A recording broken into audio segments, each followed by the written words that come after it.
Hi everyone, I'm George. We are all George. Today's topic is she manifested the impossible. I am putting the intention out there that this video finds the people that need to hear it the most and the people that it's meant for.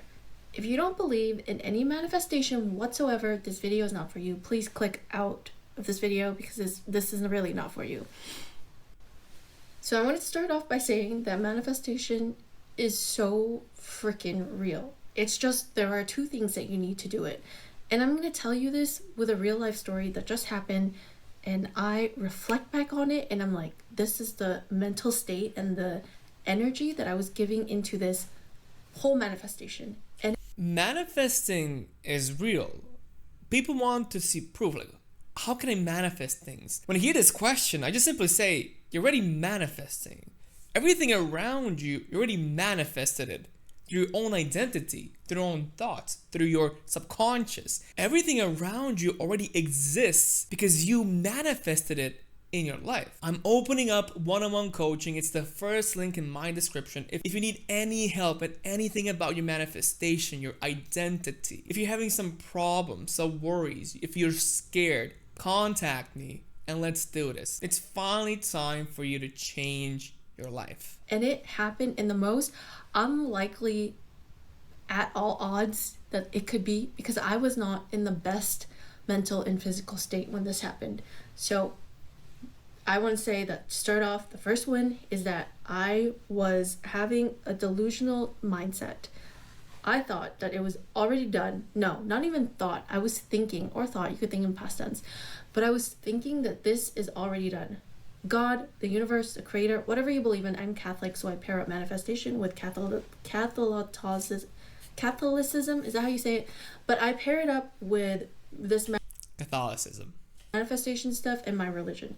So in my head, in my soul, in my mind, in my body, in my spirit, I believed that this was already mine. And let me tell you, I was not in the best mindset and physical state again. Do you need to be delulu to actually manifest? This is a question I get a lot of times. So no. The problem with being delulu is that if you're too delulu, you won't believe in the delulu. That's the problem. Let's say you want to manifest $1 million every day. Technically, in manifestation, that is absolutely possible. You can do anything. The problem with that is trying to convince yourself that is true. Trying to convince yourself that reality for yourself is possible is very difficult unless you gradually do it. So most people need gradual manifestation. You need to start like from 2K, 5K, 10K, 100K, and then slowly go to 1 million. When you try to make massive amounts of jumps and you don't even believe in them, they're not gonna happen. Just not gonna happen. It's all part of your identity. Now, can you start doing this? Yes. But you need to be the person who can handle and who can make $1 million per day. I want to reiterate that because I know that when you're manifesting, sometimes you're not in the highest vibe. So this is possible. So number one, I was believing delusionally that it was already mine. Number two, for some odd reason, my frequency at it was really high. I was vibing in the soul level and I wasn't vibing in my human body level because when I was thinking about this, I wasn't thinking about what was going on in my body on earth. I was thinking that like what is happening in the etheric world of whatever is already panned out. So what she's doing here, and this is the key of manifestation, is that she's ignoring her 3D. So everything around her, she's just completely ignoring it. That's how you beat the game of life. You ignore what's around you, what's happening to you, and then in your thoughts, in the 4D, you already know that everything you want is already done. You have the knowing of the thing that you want is yours. And when you do this, you actually get the thing. Even though it doesn't show up in your 3D right now, it shows up eventually. It will get there eventually.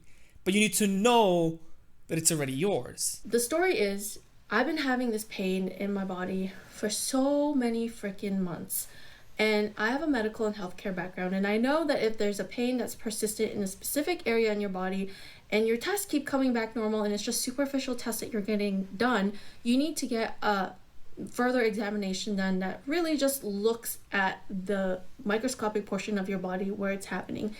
And I know that things can change so fast, especially with pain. You might be presenting pain symptoms, and then if you delay any type of testing that needs to get it fully diagnosed, it could come out as cancer because you waited too long. So I have a test that's scheduled for August, and I needed to get this pushed up as soon as possible because this pain has been so persistent for almost a year. So I go to the emergency department, and I'm in pain. I'm in the distraught mental state. I'm crying. I don't even know. I feel like I'm being stabbed all over the place. That's the pain that I was in, and that mindset was just, I was down. My husband came with me. I'm glad and I'm lucky that he was with me. So I went to the emergency, and they did blood work. They did an ultrasound. The ultrasound came back abnormal. But then they did my blood work came back normal. They did a CT scan, and it came back normal. And I thought, no, like I need to make sure. I need an MRI done. I need a further testing that actually lets them put a scope through my body so they can actually see it. Also, a bad thing she's doing here right now is that she's going through all this with a sense of fear. And when you have fear, technically bad stuff happens. So she's worried. She's not actually not ignoring the 3D right now. She's actually accepting the 3D as it is right now. And that is not a good thing. Of course, you need to go to the doctor. That's not what I'm saying. You need to go to the doctor. You need to check it out for yourself. But the panic, the being scared, that's the negative thoughts like, oh, it could be the worst thing ever. That makes it the worst thing ever. But that's only if you start thinking like that. You stop manifesting like that. And I told my husband, like, we're going to get me admitted. I'm going to get a room. And it's going to be a private room. This is what I was manifesting. I was going to get admitted. The test was going to get done the next day. And I was going to get a private room. Against all odds, okay? I was in the emergency room when we arrived there.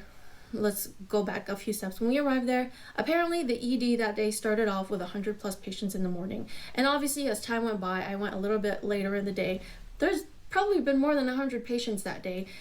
So I got admitted in the ED, not yet in the rooms upstairs where it's like you get the private room where you're fully admitted.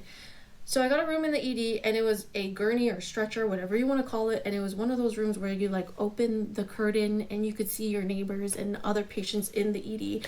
And I was like, I'm going to get a private room and blah, blah, blah. And the nurse that welcomed me during admission in the ED was like, just wanted to let you know, be prepared to be here all night because there are more than 20 patients in the ED right now that are waiting for rooms upstairs. But upstairs is absolutely full. There's absolutely no way you're going to be here all night and then you're going to get your procedure done tomorrow. And I looked at my husband, and my husband's like, yeah, like, be grateful that you already have like a bed at least. And I felt bad for him because he was just sitting on like a not comfy chair. And I was like, no, it's already happening. I told it, like, this is me crying or like in my stubborn tone of voice, but I was not in a good mental state. My tone of voice was not very good. I probably wasn't communicating with the healthcare staff very well, more than just like a few words at a time, because I wasn't in a good mental state. But he knew the way that we communicate. I was like, no, it's happening. Like, in my head, I was like, God is already aligning everything. If we have to wait a few minutes or an hour or two, it's because things need to get out of the way in order for this to come together and happen the way that I see it happening.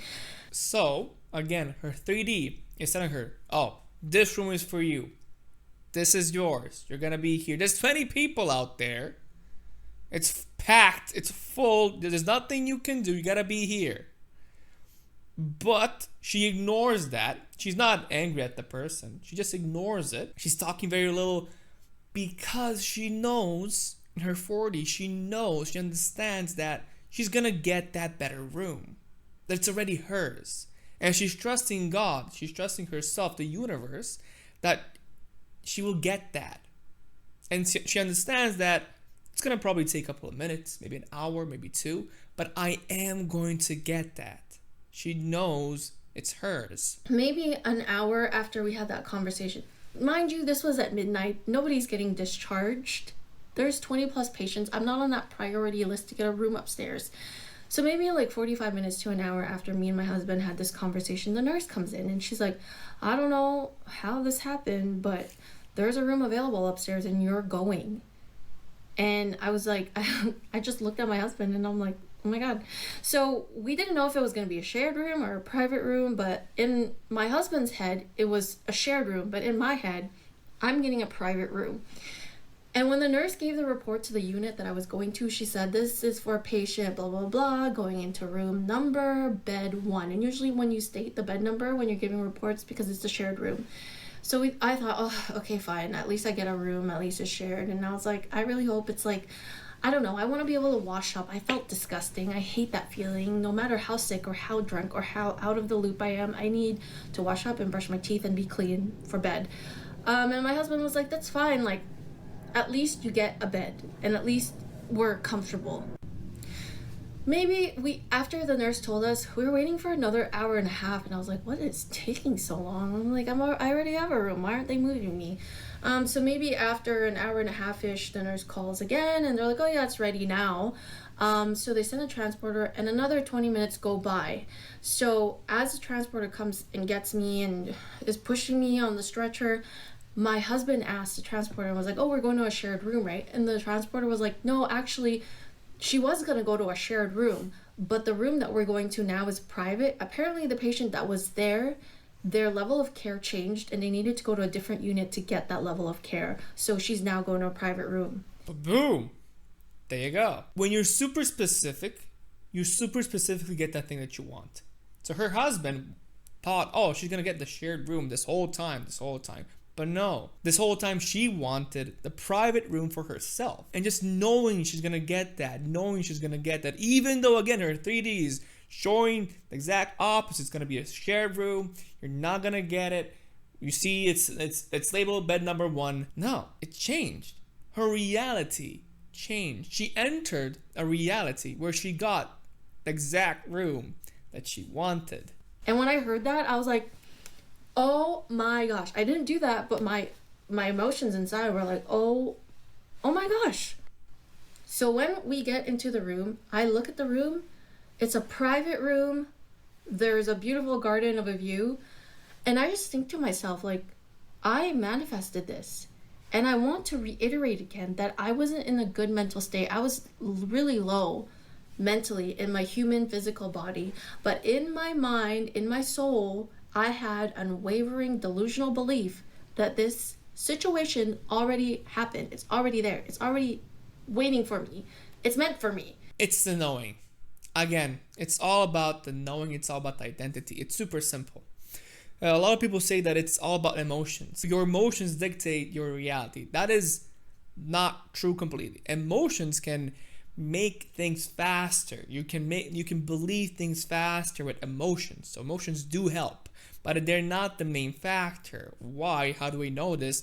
It's pretty simple. When you see a millionaire, anybody, or when you see like a happy couple, do you truly believe they're constantly happy? Do you truly believe that that millionaire is constantly happy? There's no way. They are going to be depressed. They are going to be angry, sad. Times like that will happen. And the question is, do they lose their millions right then and there? And does the couple, who sometimes can be sad like a normal person, do they lose each other when they're sad? No, absolutely not. So it's not about your emotions. It's about the knowing who you are and what you deserve and what is yours.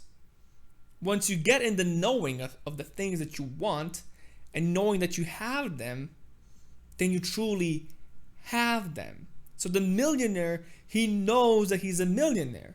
The couple, they know that they're together and they will stay together even though there's hurdles, even though the times are tough. That's how you do it. Emotions can help you speed up or enhance your manifestations. The whole point is that you can use your emotions to know something better or to know it more. If you know you're depressed and you continue to be more depressed and more depressed, that emotion of being depressed, the sadness, will continue to eat you up. So that is going to work. The emotion will speed up the process of you destroying yourself. But it isn't the emotion itself that is creating the depression. It's your state. It's accepting that you are this, that you are depressed. That's how you lose. That's how you lose the game of life. To win it, you need to know the game is done already. You already are the winner. There's nothing to win because you already are everything. And that everything is already yours. That there was nothing that was gonna stop it. It was impossible for it to not happen. And when I think about it, I'm like, the delays that I waited, an hour and a half to 2 hours, it's kind of like what is that? When you leave the house accident theory, where you try to leave the house, but you keep going back and forth like 2 to 3 times to do something, is because you're trying to, like, the universe or God is trying to get you to avoid an accident that's supposed to happen in your way or something like that. That's what I think happened. And I'm not a pro at manifestation, but I really hope that this found somebody that needed to hear this, because this happened this week. And for me, a tiny short story is that lately, the last 5 days, I'm seeing like the angel numbers everywhere. It's impossible. Literally, I had a phone call with my brother, and we talked and talked and talked. And once I finished the phone call, literally, I look at my phone and it says 444. Yeah. So the whole point wasn't the phone call, it was the seeing the 444. And for me, when I see the angel numbers, I see that time is shifting, my life is changing, big things are happening. And I'm massively seeing them. That's why I believe that a lot of things will change from now on. I believe that the best things ever are coming for my life. Everything I wanted is here. I just need to choose it for myself and actually do the actions, doing the thing that I truly want to do. And that is this. Making these videos, helping people, talking about our problems, and helping them manifest. Trying to show people where they're doing it wrong, and showing you what you're truly capable of. And I believe everybody, especially you who's watching this video, you have the power to change your life instantly, right now, this second. We need to choose that for yourself. Nobody else can choose it for you. This situation manifestation might be so minuscule because it happened within like a 24-hour time, and I did end up getting all the tests that I need to get done, but it happened in a 24-hour time frame. But it's such a smaller scale, minuscule manifestation that maybe you could use it to like train the way that you manifest, the way that you vibrate, the way that your frequency is, the way that your intention is set, everything. Maybe it's a way for you to like... It is. When you do the smaller manifestations, like trying to manifest food or trying to manifest seeing a certain thing, yes, that can help you to trust yourself more. When you trust yourself more, it's going to be way easier for you to manifest. So the more you believe in yourself and your abilities, the easier manifestation gets, the easier your dream reality will come to you. So hopefully you did enjoy this video. If you did, don't forget to like this video, comment down below, and subscribe. Like I said at the beginning of the video, I'm doing one-on-one coaching. If you are interested, if you need any help, let me know, contact me, and let's do it. I truly want to help everybody I can.